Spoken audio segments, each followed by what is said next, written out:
Welcome into Seahawks Today. I am your host, Will Ortner, and unfortunately, we have some very bad injury news for your Seattle Seahawks to two key players, one on the defense and then obviously one on the offensive side as well. If you're not subscribed, this is why you subscribe to the channel, because the minute that there is breaking news, I'm going to come in and film a video that you do not want to miss. As soon as there's late breaking news for your Seattle Seahawks, we're going to get it out to you, and we're going to get you the most accurate information as quickly as possible here on the channel. So the big breaking story came from ESPN's Adam Schefter. Julian Love has officially gone onto the IR for your Seattle Seahawks. Now, because Love is going to the IR, that means the Seahawks did have an open roster spot. Jarek Reed II is now on your 53-man roster as that backup safety in that strong safety position replacement.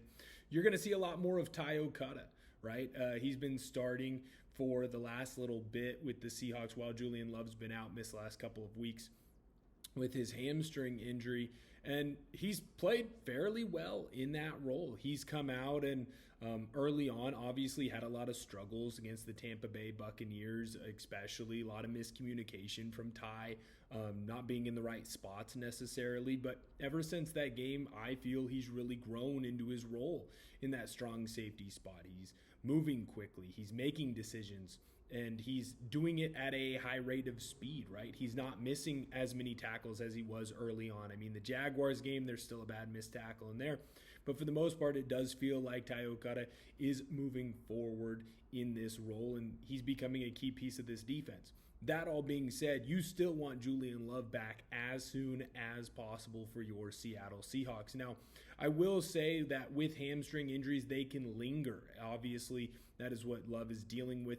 Early on in this week, he was back and he was on track to practice and play for your team. He goes out, runs one practice, tweaks his hamstring, and now we're in this spot. I do feel like Mike McDonald and the rest of the front office and staff there in Seattle did make the right decision, though, and saying, hey, you know what? We've been trying to get Julian Love back. We've been trying to rush him back, or we thought we could get him back sooner than it looks like. Let's just let him rest. Let's let that hamstring heal. Let's get our captain of the secondary some time to heal up and be able to be ready to go by December, January, when you're making a run in crucial regular season games, but more importantly, get ready for the playoffs. Because at this point, Dan Orlovsky's right. He said that you're a lock for the playoffs. I completely agree. This defense has looked good without Julian Love, so imagine what they're going to look like when they're at 100% health. Let Love take this time. If it's 4 weeks that you need off, bud, take 4 weeks off. That's what you have to do anyways because of the IR, but shoot, if it ends up needing to be 5 games, 6 games, whatever you need, take the time, rest, recover, get ready to go, because we need you for that last little push, that late stretch.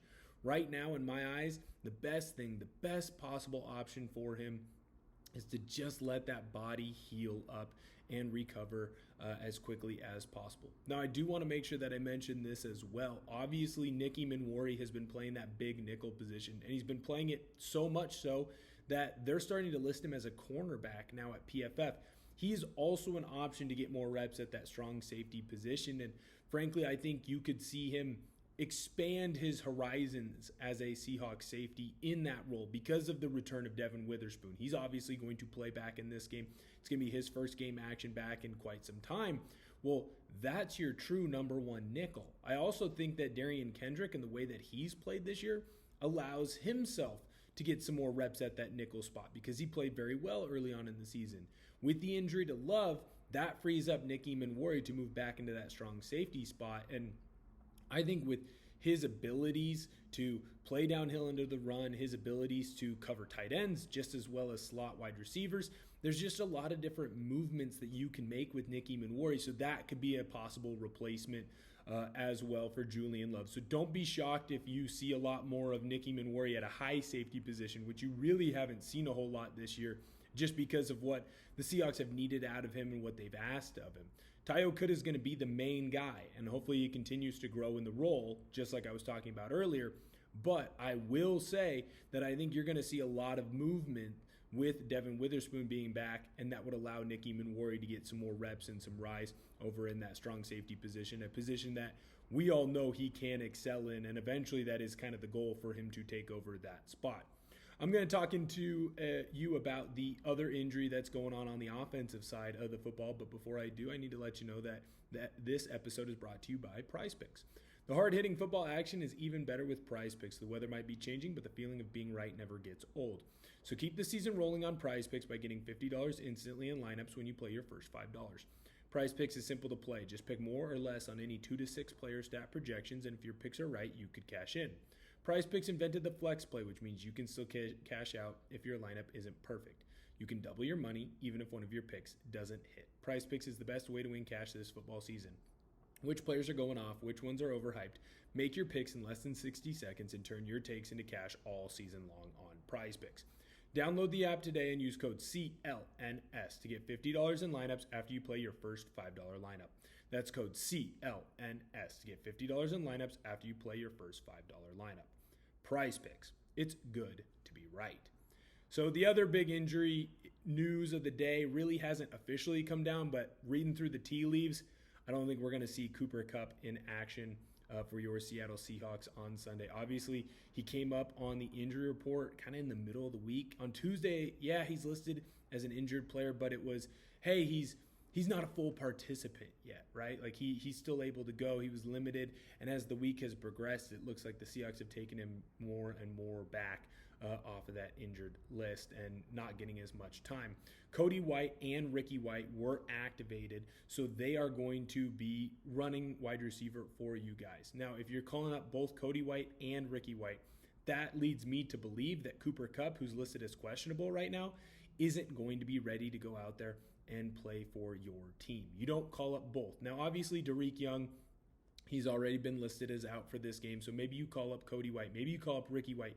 You call up one of the wide receivers as a potential, hey, there's a bunch of injury issues. Now we can throw one of these guys in. But if you're calling up both, to me, that makes me think that you might not have Cooper Kupp. Now, I will say this. I am not as worried as I might normally be if you weren't going to have Cooper Kupp in a Sunday game or a Monday game. Why is that? Well, because Cooper Kupp has clearly become your crucial third down catcher. What does that mean? When you are in a third and medium, a third and long, and it is, right outside of field goal range, so you need to get this first down or else you're going to have to punt, or it's near a 2-minute drive. It always feels like this season Cooper Kupp has found a way to get open and made the big catch. When it hasn't been Jackson Smith-Njigba, which is rare because it's pretty much always been Jackson Smith-Njigba, Cooper Kupp has come up huge for you. Now, against the Commanders, they struggle defensively stopping tight ends. And you've seen the emergence this year of A.J. Barner into this crucial low red zone target for Sam Darnold. I think this is an opportunity for Barner to expand his role. He can now become that crucial third down catch guy. When it's third and medium, you got to have it. You got to find someone with sure hands. Now's the time for A.J. Barner to expand his role. He's going up against a defense that struggles to guard the tight ends. Bobby Wagner's a great linebacker. I don't have to explain that to anybody. First ballot, sure thing, Hall of Famer. He's not as great as he has been in the past in stopping tight ends from catching the football. As soon as they catch it, he gets them down, right? He gets tackles, but those tight ends are still making those plays. Frankie Louvu, same kind of deal. So if A.J. Barner is able to take a step up in this game, I don't think that you're going to miss any of that production that you're getting from Cooper Kupp. Now, what's most important is that you get him back ASAP. He is a crucial player in this offense, and while he isn't what he once was, he is still a really good player. Seattle's going to miss him on Sunday, but I do think that this is a great opportunity for A.J. Barner to expand his role in this offense, and a great opportunity for A.J. Barner to show that he is continuing to grow in this offense. So obviously you got bad news on the defensive side with Julian Love heading to the IR and with Cooper Kupp. Look, they haven't officially said he's not going to play. He's still listed as questionable. I'm reading through the tea leaves. I don't think he's going to have any action this Sunday. I don't know that he'll be active. If he is, I don't know that you're going to see a lot of production out of him. Yes, there's bad injury news, but I do think that this team is built to withstand both of these injuries in the short term and in the long term. And what's most important, both of your key players in Kupp and Julian Love getting back to you healthily, being able to go on a deep run, because this is a playoff team. And if you want to reach all the heights that we think are possible as Seahawks fans, you need Love and you need Cooper Kupp at 100% health. Thank you so much for tuning in today. Remember, if you have not subscribed to the channel, make sure that you subscribe to the channel so you don't miss any Seattle Seahawks breaking news. Thank you guys so much for tuning in.